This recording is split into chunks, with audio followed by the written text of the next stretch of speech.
అదే RTV app వార్తల్ని క్షణాల్లో చదివే అవకాశం ఉంటుంది. ఒక న్యూస్ పేపర్, ఒక టెలివిజన్ ఛానల్ మీ చేతుల్లో ఎప్పుడూ ఉంటాయి. ప్రభుత్వంలో ప్రతి ఇంటికి వచ్చి రేషన్ ఇచ్చేట్టుగా మేము వ్యాన్లు పెట్టి ముస్లింస్గా ఎక్కడికి స్టోర్ల దగ్గర రాలేరు, వాళ్లకు అందుబాటులో ఉండాలా అని చెప్పి మేము ప్రతి ఇంటి దగ్గరికి పంపించేట్టుగా మేము ఏర్పాటు చేసినాము.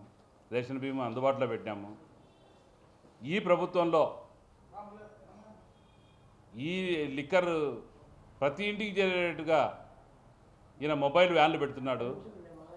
ఈ మొబైల్ వ్యాన్లు పెట్టడమే కాకుండా ప్రతి ఇంట్లో మద్యం ఉండేటట్టుగా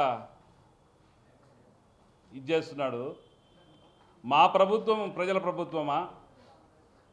ఈ ప్రభుత్వం ప్రజల ప్రభుత్వమా? 108 వాహనాలు తీసేసినాడు, 104 తీసేసినాడు, ప్రజల ఆరోగ్యాలతో ఆడుకుంటున్నాడు. ఈ మందు పెట్టి ప్రజలకు ఆరోగ్యాలు చెడగొట్టేదానికి తప్ప ప్రజల మంచిని కోరుకోవడం లేదు. ఈ ప్రభుత్వంలో ప్రజలు సుఖంగా ఉండేదానికి ఛాన్స్ లేకుండా ప్రతి ఇంటిలో మద్యం అందిస్తున్నాడు. మహిళలందరూ మొత్తుకుంటున్నారు, మా పూసల్లో మా వెళ్ళిపోతున్నాయి, మమ్మల్ని కొడుతున్నారు, ఇళ్లలో మద్యంకు డబ్బులు లేదని అని చెప్పి మహిళలు మొత్తుకుంటున్నారు. ఈరోజు మళ్ళీ 10 రూపాయలు పెంచి 4 రూపాయలు షాపులకి ఇచ్చి 6 రూపాయలు నువ్వు తీసుకుంటున్నావు. ఆ రోజు ఏం చెప్పినావు అంటే నేను ప్రజలకు అందుబాటులో ఉంచుతాను మద్యం అని చెప్పినావు.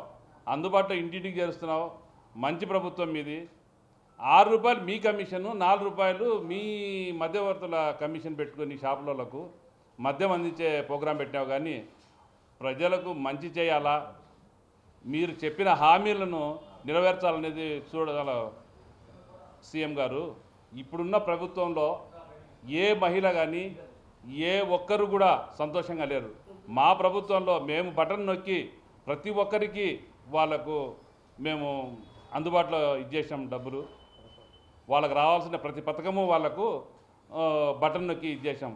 మీ ప్రభుత్వంలో మీరు చేస్తాండే ఇదిలో మీరు మద్యం దుకాణాలు మీ సొంత లాభాల కోసం చేసుకునేది తప్ప ప్రజలను మోసగించడం తప్ప వేరేది లేదు. కాబట్టి ఇప్పటికైనా కానీ మీరు ఈ మొబైల్ షాపులను బంద్ చేయాలా, లిక్కర్ షాపుల్లో మీరు చెప్పిన విధంగానే ఉంచాలనేది మా ఇది. చాలా వరకు ఇప్పటికే ప్రజలందరూ ఎప్పుడు ఏ ఎలక్షన్ వచ్చినా నీ గొంతు నొక్కేదానికి సిద్ధంగా ఉన్నారు సీఎం గారు. మా ప్రభుత్వాన్ని, మా నాయకుడిని ప్రజలు ఇప్పటికీ 40% ఇచ్చారు మాకు ఓటు అంటే ఏ క్షణాన ఏ ఎలక్షన్ వచ్చినా కానీ మమ్మల్ని మళ్ళీ తీసుకొని గద్దె మీద కూర్చోబెట్టడానికి సిద్ధంగా ఉన్నారు. ఇక్కడ జరుగుతూ ఉండే అరాచకాలు ప్రతి ఒక్కరికి, ప్రతి ఒక్క మహిళకు, ప్రతి ఒక్క మనిషికి తెలుసు. ఈ గవర్నమెంట్లో ఈ నాయకులు ఏమేమి చేస్తున్నారని. పేద సాదా బతికని చేసేట్టుగా లేరు. మీరు వాళ్ళ నోరు కొట్టేదానికి ఎన్ని విధాలుగా చేయాలనో వాళ్ళ షాపులు తొలగించడము, ప్రజలకు అందుబాటులో ఉండాల్సిన అందుబాటులో ఉండే ఈ వాటర్ ప్లాంట్లను తక్కువ ధరకు ఇస్తుండేటువంటి నీళ్లను మీరు అయ్యగడ తీసేయడం మొదలు పెడుతున్నారు. 4 రోజులుగా ఈ నగరంలో నీళ్లు రాకపోతే అడిగితే చెప్పే దిక్కు కూడా లేరు, ప్రజలకు సమాధానం చెప్పే దిక్కు కూడా లేరు. ఇప్పటికైనా కానీ మీరు బుద్ధి తెచ్చుకొని ఈ వాటర్ ప్లాంట్లను పెట్టండి. మీరు సుజలా స్రవంతి పెడితే మేము ఎక్కడనే కానీ మిమ్మల్ని తొలగించలా. గవర్నమెంట్ ఆఫీసుల్లో సుజలా స్రవంతి పెట్టినారు మీరు, మేము ఎక్కడే కానీ మేము తొలగించలేదు. ఇంకొంచెం డెవలప్ అయ్యేదానికి ప్రజలకు అందుబాటులో మంచి నీళ్ళు ఇచ్చేదానికి. మరిన్ని వీడియోస్ కోసం ఛానల్ ని సబ్స్క్రైబ్ చేయండి. లేటెస్ట్ అప్డేట్స్ కోసం వాట్సాప్ ఛానల్ ని ఫాలో చేయండి. అండ్ లింక్ డిస్క్రిప్షన్ లో ఉంది.